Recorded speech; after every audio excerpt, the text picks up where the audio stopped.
Finchaume, bonjour. Bonjour Olivier. Alors, bienvenue dans le Forum des Humanités. Cette semaine, on a décidé de se consacrer à un thème qui est un thème très pop. On va parler du zombie. Alors, tous nos auditeurs ou étudiants ont en tête des séries célèbres comme Walking Dead, par exemple, des films, parfois parodiques comme Shaun of the Dead. Donc la référence du zombie est devenue une figure populaire. En plus, on a vu avec le clip de Michael Jackson, Thriller, qui est devenu un carton planétaire. Il fait partie de notre imaginaire contemporain, notre imaginaire pop, et on a décidé de s'intéresser à un ouvrage d'un sociologue, philosophe qui s'appelle Maxime Coulombe, qui est historien de l'art contemporain, qui a écrit une petite philosophie du zombie aux éditions du PUF, et donc c'est l'occasion pour nous de nous pencher sur cette figure. Alors, ce qui est extrêmement intéressant, et ce que les jeunes connaissent peut-être moins, c'est l'origine historique, ethnologique, anthropologique du zombie. Il faut voyager, parce que la figure du zombie, elle est lointaine, elle est métissée, elle est issue de l'imaginaire colonial aussi, puisqu'elle est née d'abord en Afrique, par la culture vaudou, qui elle-même, par la traite des Noirs, s'est retrouvée aux Caraïbes. Et c'est là où, en Haïti, la culture vaudou et la figure du zombie ont émergé véritablement. Oui, alors d'abord, il faut revenir sur le nom zombie, ce mot-là, parce que l'origine est incertaine. Pour certains, en fait, ça viendrait de les ombres en français. Pour d'autres, ça aurait une origine africaine, donc, ou congolaise avec le mot mvumbi, qui désigne un individu cataleptique, ou un mot angolais qui désigne un corps sans esprit. Alors, c'est un motif, une figure qui date de même avant le XVIIIe siècle, mais qui se sédimente en Haïti, effectivement, comme vous l'avez dit, avec la culture vaudou. Donc, il y a une croyance, donc au XVIIIe en Haïti, selon laquelle des prêtres vaudous drogueraient certains individus à l'aide d'une poudre, donc la coupoudre, et ces individus plongeraient en état de mort apparente, donc on les enterrerait, et ensuite le prêtre vaudou, à l'aide de formules rituelles, réveillerait cet individu et en ferait son esclave. Alors, derrière cette croyance, il y a deux choses. D'abord, c'est la question de l'esclavage forcé en Haïti, hein, effectivement, cet imaginaire de l'esclave qui ne peut plus se révolter, hein, puisqu'il est à moitié mort, enfin il est entre mort et vivant. Donc là, en fait, dans cette croyance, c'est un vivant qui apparaît comme mort. Et puis, il y a aussi la question de la religion chrétienne, avec une lecture un peu équivoque de la résurrection, hein, puisque les morts qui reviendraient à la vie ou qui ne seraient pas vraiment morts, voilà, puisque la religion chrétienne a aussi été imposée par la force, évidemment, en Haïti. Donc voilà l'origine, si on peut dire, du zombie. Et ce qui est extraordinaire, c'est qu'il va rentrer dans la culture américaine et occidentale par la fiction. Donc un premier livre qui paraît en 1929, donc The Magic Island de Seabrook, donc ça c'est un ouvrage de fiction qui reprend la question de la zombification d'individus donc sur le mode haïtien.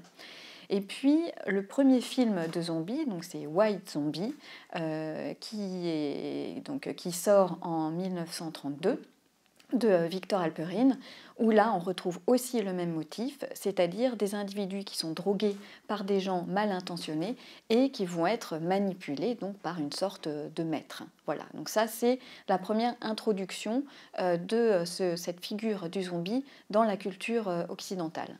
Alors, White Zombie est moins connu que certains films qui l'ont suivi, et notamment est très fidèle finalement à la figure du zombie traditionnel, puisque c'est quelqu'un qui est drogué. On a un tournant qui s'opère dans les années 60 avec Romero, qui va faire une trilogie zombie, qui va véritablement populariser la figure du zombie et le faire rentrer dans la modernité.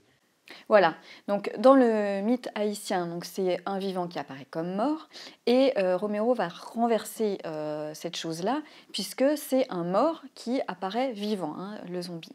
Et il va introduire une nouvelle référence, c'est l'ouvrage de Richard Matheson, I Am a Legend, qui introduit, lui, le fait que les zombies sont cannibales et qu'ils ne sont plus manipulés par personne. C'est-à-dire que s'ils errent comme ça et s'ils sont zombies, c'est peut-être qu'ils obéissent à un plan, mais un plan qui reste secret. Ça, c'est la première chose. Et dans les films de Romero, et c'est ça qui est extraordinaire en fait avec la figure du zombie, c'est qu'il va prendre les peurs et les angoisses de chaque culture et chaque époque qui se l'approprie. Donc là, dans les années 60, on est après la Seconde Guerre mondiale, donc on a vu les déportés, les rescapés des camps revenir, les survivants. Il y a tout cet imaginaire-là.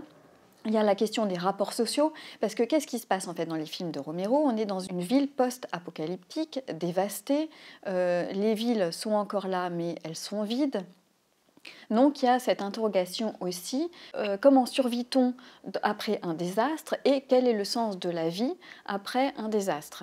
C'est la raison pour laquelle on a pu penser aussi que les films de Romero interrogeaient la société de consommation, puisqu'il y a un des films de la trilogie qui se déroule dans un supermarché et qui interroge aussi les rapports sociaux, c'est-à-dire que font les individus face à une menace telle que les zombies, qui sont en fait une espèce émergente.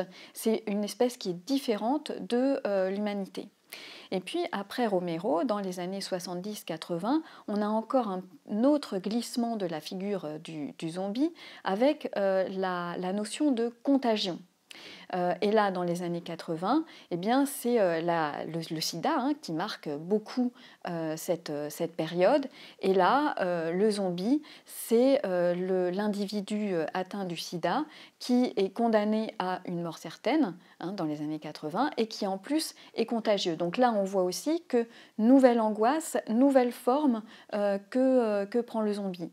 Et puis aujourd'hui, dans beaucoup de séries avec des zombies, il y a la question de l'épidémie, c'est-à-dire qu'on s'interroge sur l'origine de l'épidémie qui produit des zombies. Donc ce que montre Maxime Coulombe déjà, c'est que la figure du zombie est une figure ultra plastique qui mute elle-même, qui se transforme à l'image même du zombie dans les films de zombies.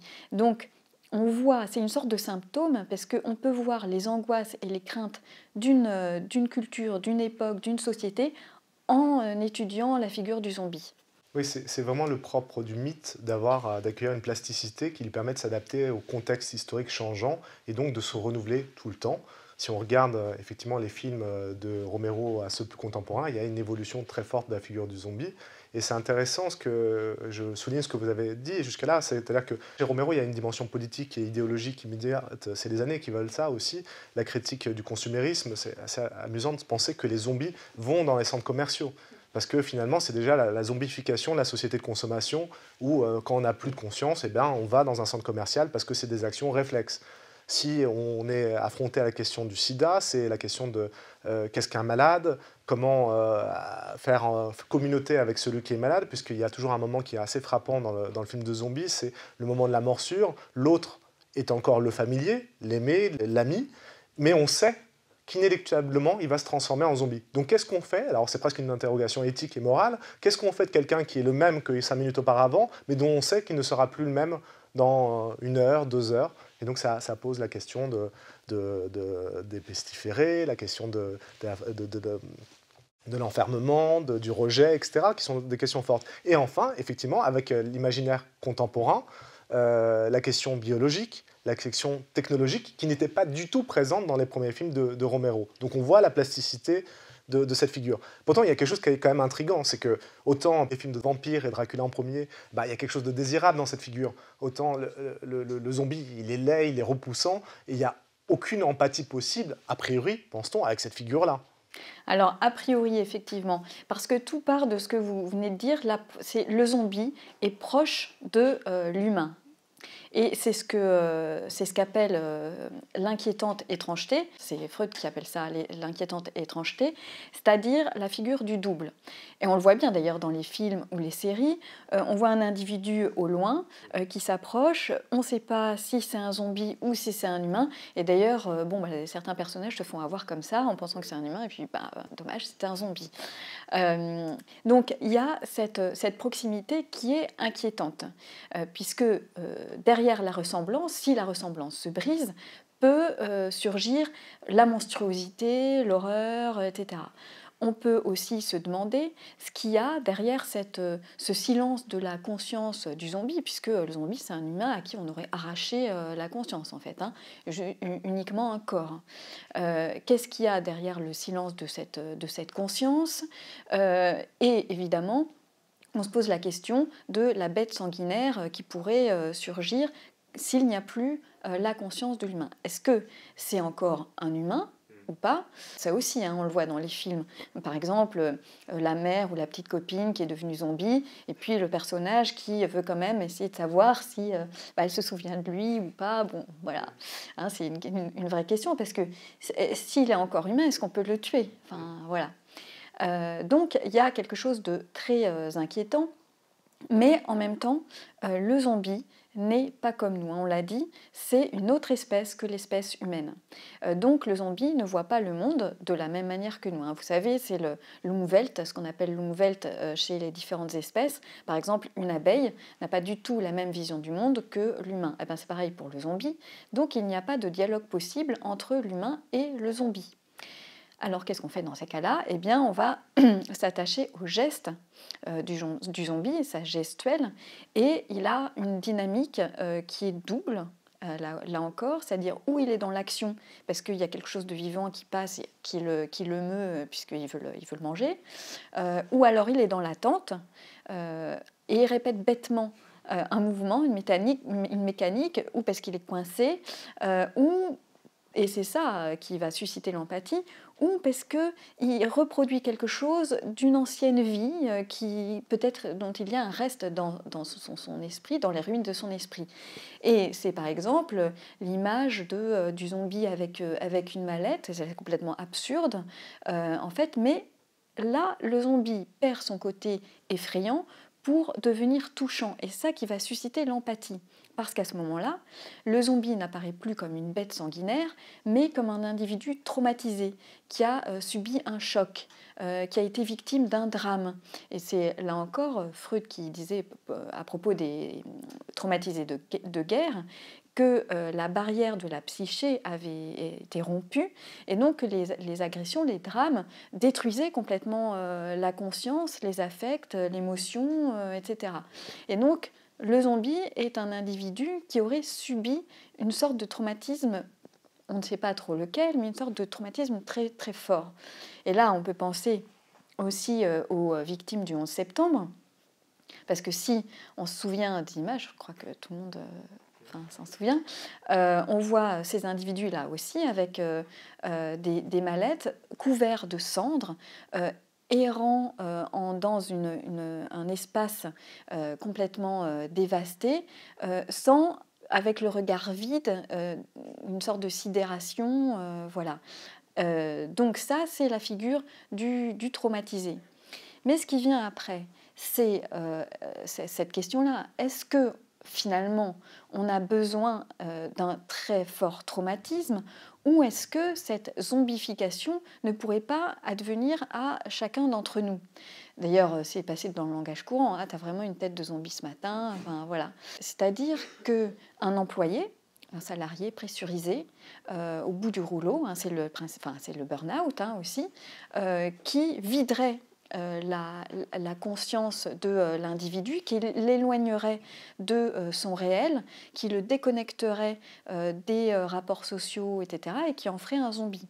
Donc, l'interrogation qu'il peut y avoir aussi derrière les films, les séries de zombies, c'est est-ce que la modernité occidentale, le rythme de la modernité n'est pas traumatisant pour les individus.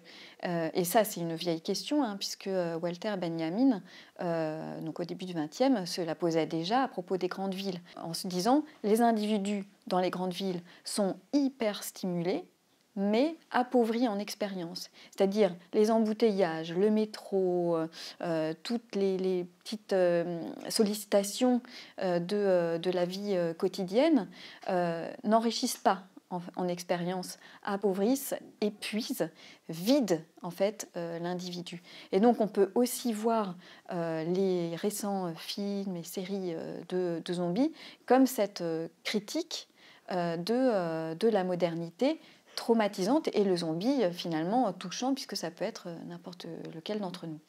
Mais il y a aussi, alors donc du coup, il y a la question du trauma, et là je reviens dessus, c'est que le traumatisme va geler la parole, hein, donc le zombie ne parle pas d'ailleurs, il n'articule pas, et il émet des sons, mais il ne parle pas.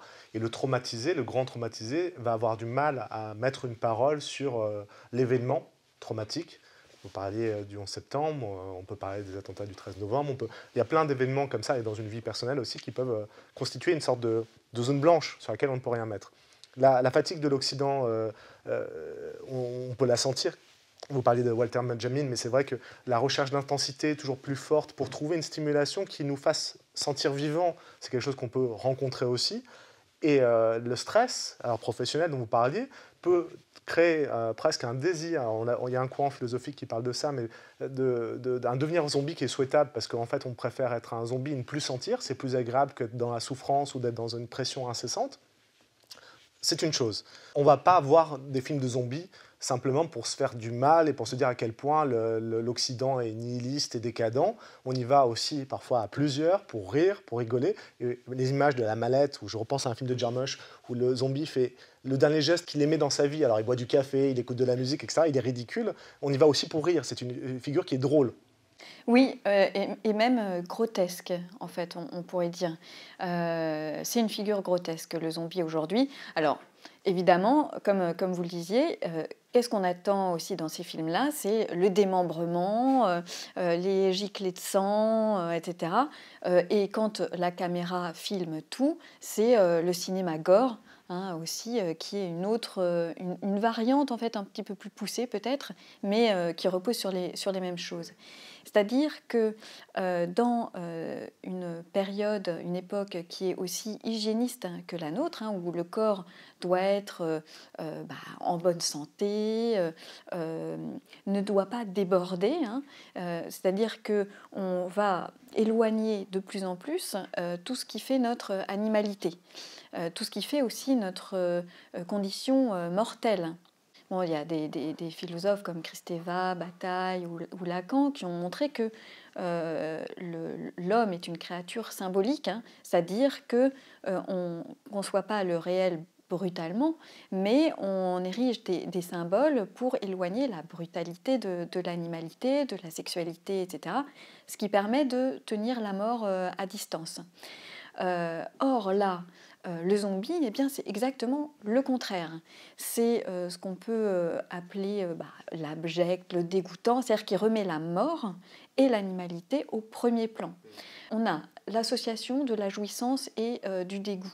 C'est-à-dire dégoût de la jouissance du zombie chez le spectateur et jouissance par le dégoût chez le zombie. Et donc on a tout ça au milieu avec les bruits, on n'a pas encore les odeurs dans les films et les séries, mais on peut imaginer les odeurs. Et donc là, c'est vraiment une figure grotesque dans le sens où le corps est sans limite, il n'a plus de frontières. Les orifices, donc la bouche, les narines, l'anus, etc., sont à la fois des orifices d'ingestion, mais aussi de rejet. C'est-à-dire que le corps s'étend absolument partout, le corps dévore l'ordre symbolique du monde, et en fait, c'est ça qui peut être très subversif. Mikhail Bakhtin, donc, il y a un critique littéraire qui a écrit sur l'écriture de Rabelais, hein, puisque Rabelais utilise évidemment la figure du grotesque, montrait bien que ce grotesque-là, ces figures-là, elles sont subversives parce qu'elles produisent un renversement de l'ordre du monde. Le bas est en haut, le haut est en bas, et donc ce renversement symbolique, il permet de renverser aussi les figures du pouvoir. Et par le rire aussi, hein, c'est le rire carnavalesque, etc. Mais chez Bakhtin, la finalité de ce grotesque, c'est l'avènement au pouvoir du peuple. Or, là, avec le zombie, c'est l'avènement au pouvoir d'une sous-espèce déjà aliénée. Donc, on peut se poser la question aussi de ce que ça dit du futur de l'homme envisagé aussi par ces films. Ben oui, justement, parce que ce qu'on l'a brièvement évoqué au tout début, mais ce qui est important, c'est le cadre, l'environnement. Les films de zombies sont des films d'apocalypse ou d'après l'apocalypse, des décors vides, des décors de fin du monde et de fin de l'humanité. Oui, alors juste pour revenir sur la question de la mort, parce que c'est évidemment la mort est au cœur des films de zombies. Les films de zombies remettent la mort au premier plan, parce qu'on l'a complètement reléguée dans les limbes, en fait, dans notre société. C'est-à-dire qu'on ne veut pas voir la mort. Et c'est pour ça qu'il y a une opposition entre la figure du fantôme et la figure du zombie. Le fantôme revient pour une raison particulière, c'est-à-dire qu'il revient pour obtenir réparation. Par exemple, il a été tué, il est mal mort, et donc sa mort n'a pas de sens pour le groupe, il revient pour rétablir un ordre symbolique. Le zombie, on ne sait pas pourquoi il revient. Il revient peut-être tout simplement pour montrer la mort, et c'est aussi le propre de ces fictions que de montrer la mort, donc, qui a disparu dans les structures sociales de notre époque. Et montrer la fin du monde aussi, et se projeter dedans. Voilà, exactement. Donc la fin du monde, et c'est ça aussi qui est particulier, c'est que ce ne sont pas des ruines dans les films de zombies. Les ruines, c'est un témoignage d'un temps passé où on peut imaginer telle population évoluant dans les ruines, etc. Et d'ailleurs, c'est ce qui fait la mélancolie des ruines. On imagine, ça fait travailler l'imagination, et on est marqué par une absence, par le manque. Or, là, en fait, ce ne sont pas des ruines, puisque ce sont des villes intactes, abandonnées, vidées, en fait, de ce qui les faisait ville.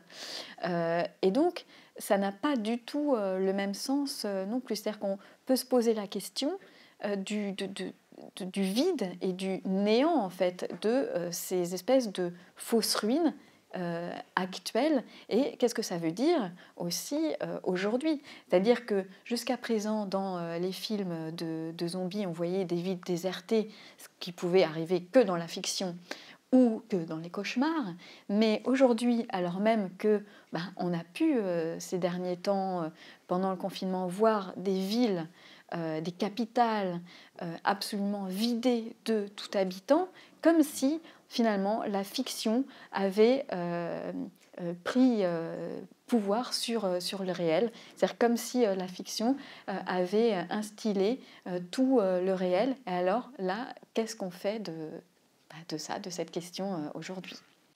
Bien, Delphine, je propose qu'on reste sur cette question et cet imaginaire contemporain. Merci beaucoup. Merci Olivier.